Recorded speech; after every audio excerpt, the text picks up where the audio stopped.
2025ஆம் ஆண்டு சனி பெயர்ச்சி பலன்கள். இப்போ வரக்கூடிய சனி பெயர்ச்சி பலன்கள் எப்படி இருக்க பொழுது அதை பற்றி தான் பார்க்க போகிறோம். கன்னி ராசிக்கு பொதுவாக நிறைய பேர் சொல்கிறது என்னென்னா, ஒரு வருஷத்தினுடைய பலன்கள் வந்து பார்த்திங்கன்னா சனி, குரு, ராகு, கேதுவை வச்சு தான் எடுக்கிறோம். ஒரு நல்ல சம்பவங்கள் நடக்குது, திடீர்னு ஒருத்தவர் பார்த்திங்கன்னா வீடு வாங்குவார், திடீர்னு பார்த்தீங்கன்னா லாட்டரி சீட்டில் பணம் கிடைக்கும், திடீர்னு பார்த்தோன்னா ஒரு நல்ல விஷயங்கள் நடக்கும். அப்போ சூரியனுடையது, சுக்கிரனுக்குரியது, 2 நட்சத்திரங்கள், 2 நாளுக்கு வரக்கூடிய சனியினுடைய இது, சந்திரனுடைய நிகழ்வு, இதெல்லாம் தானே ஒரு காரணமாக இருக்குது. திடீர்னு தான் நல்ல யோகங்களும் கிடைக்கிது. பிறப்பு திடீர்னு வரக்கூடியது, என்றைக்கு பிறக்கிறோம் அப்படின்றது இறைவன் தீர்மானிக்கிறது தான். ஆப்ரேஷன் செய்து குழந்தை பிறக்க அப்படின்னு நாளை குறித்து கொடுப்போம், ஆனால் அங்கே முடிவு செய்யக்கூடியது பகவான் தான். அப்போ மற்ற கிரகங்களுடைய சேர்க்கையும் ஒரு ஜாதகத்தில் பலனை தரும். அதனால தான் சொல்கிறாங்க, இது எல்லாமே ஒரு பொது பலன் தான், உங்களுடைய சுய ஜாதகம் தான் அங்கே ஜெயிக்கும். அதனால் இந்த பலனை வந்து முழுமையான பலனை தயவுசெய்து எடுத்துக்காதீங்க. இது ஒரு பொது பலன், இப்படிலாம் இருக்கும், இதெல்லாம் நீங்கள் கன்சிடர் பண்ணிக்கோங்க அப்படின்றது தான். மற்ற கிரகங்களுடைய சேர்க்கையும் கோச்சாரமும் தசா புத்தியும் உங்களுக்கு கூடவே பலனை தரும். சரி, விஷயத்துக்கு வரும். கன்னி ராசி. இந்த கன்னி ராசிக்காரர்களுக்கு இப்போ என்ன நடக்க போகுது? இப்போ இருக்கக்கூடிய சனீஸ்வர பகவான் மீனத்துக்கு வருகிறார். மார்ச் மாதம் 29, 2025, வாக்கிய ரீதியாக 2026 மார்ச் மாதம் மாறுறார். அப்போ இந்த கன்னி ராசிக்காரர்களுக்கு எப்படி இருக்கும் அப்படின்னா, கண்டகச்சனி. சரி, கண்டகச்சனி அப்படி என்னதாங்க செய்யும்? ஒன்றும் பயப்பட வேண்டாம், கவனமுடன் இருங்கன்றது தான்.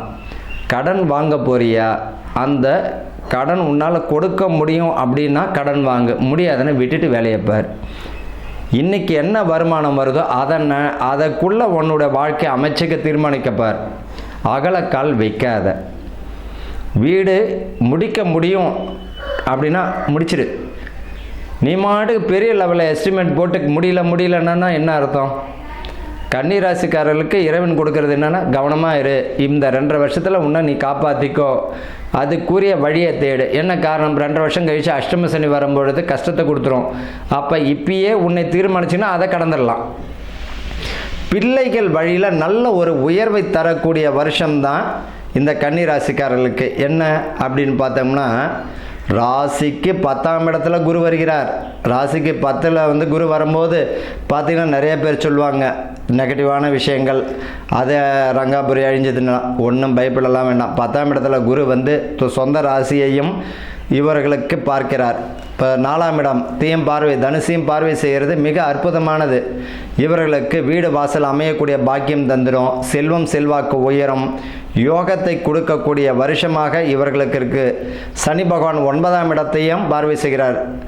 அப்போ என்ன ஆகும்னா, தந்தை வழியில் வரக்கூடிய சொத்து இவர்களுக்கு வரும். கன்னிராசிக்காரர்களுக்கு பார்த்தீங்கன்னா அதை ரிஜிஸ்டர் பண்ணி இப்பயே வச்சுக்கோங்க. அப்பா எழுதி கொடுக்குறேன் அப்படின்னா எழுதி வாங்கிக்கோங்க, சண்டை போட்டுன்னு சொல்ல, அன்பாக கேட்டு வாங்கிக்கோங்க. அதே போல் உங்களுக்குரிய சொத்து பிரச்சனை, வம்பு வழக்கு, சொத்து பிரச்சனைகள், பாக பிரச்சனை, இதெல்லாமே முடிவுக்கு வந்துடும். அதையும் பயன்படுத்திக்கணும். ஆக மொத்தத்தில் உங்களுடைய உடல் உபாதைகளுக்கு கவனமாக இருக்கணும். யாருக்கெல்லாம் இந்த 56 கிராஸ் பண்ணுறீங்க அப்படின்னா அவர்கள் எல்லாருமே உடல் நல விஷயத்தில், ஆரோக்கிய விஷயத்தில் மிக கவனமாக இருக்கணும். நரம்பு சம்பந்தப்பட்டது, மனம் சம்பந்தப்பட்டது, புத்தி சம்பந்தப்பட்ட விஷயங்களை கவனமாக இருக்கணும். குலதெய்வ வழிபாடு நல்லா இருக்கும். இந்த கன்னி ராசிக்காரர்களுக்கு என்னதான் பரிகாரம் அப்படின்னா, உங்களுடைய குரு சனியோட பார்வையும் இருக்கு இல்லையா? சனி பகவான் மிதுனத்தில் இருந்து என்ன செய்கிறாரு? 9ஆம் இடமா ரிஷபத்தை பார்வை செய்கிறார். குரு பகவான் 10ஆம் இடத்துல வரக்கூடிய குரு 4ஆம் இடத்தினுடைய பார்வை. இப்படி குருவுடைய பலனும் சுபமாக இருந்தாலும் ஒரு விஷயத்தை புரிஞ்சுக்கணும். பைபிள் 100% அதை செய்ய போது, இதை செய்ய போது, கண்டக சனி ஆரம்பிக்க போது, குரு 10ல் வரும்போது இந்த பாதிப்பை தரும். குரு எப்படிங்க 10ல் வரும்போது பாதிப்பை தரும்? என்னுடைய அனுபவத்தில் குரு 10ஆம் இடத்துல வரும்போது வாழ்க்கையை கற்றுக் கொடுக்குறாரு. சுயமான தொழிலை கற்றுக்கிறாங்க. அதே போல் பார்த்திங்கன்னா அவர்களுக்கு பணி நியமன ஆணை வந்ததெல்லாம் நான் பார்த்துருக்கிறேன். இந்த 10ல் குரு வரும்போது பார்த்திங்கன்னா அவர்களுக்கு நெகட்டிவான விஷயங்கள் எதுவும் நடக்கலை, பாசிட்டிவாக தான் நடந்துகிட்டு இருக்குது. உடல்நல ஆரோக்கியத்தை வச்சுக்கோங்க. உங்கள் உடம்பை நீங்கள் பாருங்கள், உங்களுடைய குடும்பத்தை நீங்கள் பாருங்கள். அதே போல் வந்து தந்தை, இப்போ அதே போல் உங்களுடைய தந்தையை பார்த்தீங்கன்னா இந்த காலகட்டத்தில் அவங்களுக்கு செய்ய வேண்டிய, தந்தைக்கு தாய்க்கு பெற்றவங்களுக்கு செய்ய வேண்டிய கடமையில் தயவு செஞ்சு தவறாதீங்க. இந்த பாட்டு தான் முக்கியமானது. உங்கள் குடும்பத்தில் பெற்றவங்களுக்கு செய்ய வேண்டிய கடமை. நிறைய பேர் பார்த்தாங்கன்னா கண்டுக்காமல் போகிறது, இதுவே ஒரு தோஷமாகிடும். அதனால் பித்ரு தோஷம்னா என்ன? பெற்றவங்களை செய்ய வேண்டிய கடமையிலேருந்து தவறுனா பித்ரு. மாத்ரு தோஷம், தாய்க்கு செய்ய வேண்டிய கடமையிலேருந்து தவறுனா மாத்ரு. அது என்ன, போயிட்டு ராமேஸ்வரம் போயிட்டு அங்கே போயிட்டு வந்தோன்னா சரியாயிடுமா? வாழும்பொழுதே செய்யாதவன் நீ வாழ்ந்து அவங்க வாழ்க்கை பிறகு நீ செய்வேன்றது என்ன நிலை? இப்போ எனக்கு பசிக்குது, இப்போ சாப்பாடு போட்டால் தான் நான் சாப்பிட போகிறேன். நான் சாப்பிட்டு முடிச்சிட்ட பிறகு நீ வந்து பலகாரெல்லாம் தூக்கிட்டு வந்து வச்சு என்ன பிரயோஜனம்? அப்போ ஒரே விஷயம் என்ன அப்படின்னா, பெற்றவங்களுக்கு செய்ய வேண்டிய கடமையை செய். கன்னி ராசிக்காரர்களுக்கு அம்மா அப்பாவுக்கு செய்ய வேண்டிய கடமை, மனைவி மக்களுக்கு செய்ய வேண்டிய கடமை. இதுதான் ஒரே பரிகாரமே தவிர நீ அங்கே அங்கே போகணும்னு சொல்ல வரல. சனிக்கிழமையில் அன்னி அவங்க வந்து கொஞ்சம் கசப்பு எடுத்துக்கினாங்கன்னா பரவாயில்ல, பாவக்காவோ இல்லை ஒரு வேப்பிலையோ சனிக்கிழமையில் எடுத்துக்கிறது நல்லது. ஆஞ்சநேயர் வழிபாடு ஆனந்தத்தை தரும். உடல் நலத்தில் வந்து ஆரோக்கியத்தை எடுத்துக்கணும். உங்களுடைய கடமையை செய்யுங்க. மாணவர்களுக்கு உயர்கல்வி யோகம், மருத்துவ படிப்புக்கு பலத்தை தரும். அதே போல் வீடு பாக்கியத்திற்குரியது. ஏற்கனவே கட்டி முடிக்காத இருக்கிறவங்களுக்கு கட்டி முடிக்கக்கூடிய வேலை தந்துடும். குடும்ப பொறுப்புகள் அதிகமாக வரும். இப்போ வந்து குடும்ப பொறுப்புகள் அதிக அளவில் சுமக்க வேண்டிய பாரத்தை கொடுக்கும். ஏற்கனவே சின்ன வகுப்பை படிச்சுட்டு பார்க்க இப்போ பெரிய ஹையர் ஸ்டடிக்குரிய செலவுகள் வரும். ஆனால் சுப செலவு தான், கவலைப்பட வேண்டிய அவசியம் இல்லை. கன்னி ராசிக்காரர்களுக்கு இந்த வருஷம் கவனமாக தான் இருக்கணும். அதே நேரத்தில் முழுமையான பலன்களை தரும்.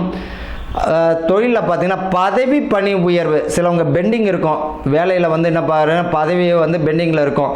ஆனால் இந்த வருஷம் பதவி உயர்வு தர்றதுக்கு நிறையா வாய்ப்புகள் உண்டு. கூடவே பணி சுமையும் கொடுத்துருவார். பார்த்தீங்கன்னா ஊருக்கு தலைவராக இருப்பார், ஆனால் அதில் ₹1 பிரயோஜனம் இல்லாமல் இருக்கும். ஊருக்கு தலைவர் நான் தான் இந்த ஊருக்கு வந்து பிரசிடென்ட்னு இருப்பார், ஆனால் அதால் பெருமைக்கு எருமை மேய்க்கிற கதைன்னு சொல்லுவோம் பாருங்கள். அது இந்த கன்னி ராசிக்காரர்களுக்கு ஓரளவுக்கு பொருந்தும். அதனால் வந்து பார்த்திங்கன்னா தேவையில்லாத விரயங்களில் கவனமாக இருங்க. உங்கள் கடமையை செய்தாலே போதும். இந்த வருஷம் அற்புதமான பலன்கள், 50% குறையாத நற்பலன்களை இந்த கன்னி ராசிக்காரர்கள் இந்த சனி பெயர்ச்சி பலன்கள் அனுபவிக்கலாம். வாழ்க ஆனந்தத்துடன்.